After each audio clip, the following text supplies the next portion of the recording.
1929 ते 30च्या सुमारास जेव्हा डॉक्टर बाबासाहेब आंबेडकर अस्पृश्य समाजासाठी लढा उभारत होते, तेव्हा त्यांच्या चळवळीला फक्त विरोधच नव्हता, तर अपमान, टीका आणि बहिष्कार देखील सहन करावा लागत होता.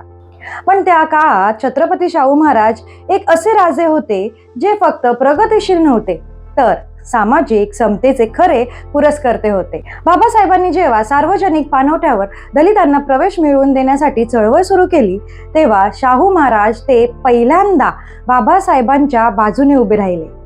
त्यांनी कोल्हापुरात एक विशेष कार्यक्रम आयोजित केला, जिथे बाबासाहेबांचा सन्मान करून त्यांना समाज क्रांतीचे युग पुरुष असं संबोधलं. हा कार्यक्रम फक्त गौरवाचा नव्हता, तर दलित समाजाला दिलेली पहिली राजाश्रयाची ओळख होती. शाहू महाराज म्हणाले होते की बाबासाहेबांचे विचार हे केवळ एका समाजापुरती मर्यादित नाहीत, ते संपूर्ण देशाला बदलायला आले आहेत.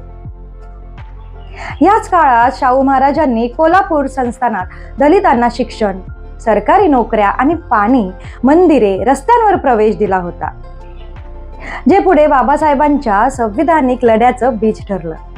आज आपण शाहू महाराज आणि बाबासाहेबांच्या या ऐतिहासिक भेटीचा फारसा उल्लेख करत नाही, पण ती भेट म्हणजे दलित चळवळीला मिळालेलं पहिलं औपचारिक बळ होतं.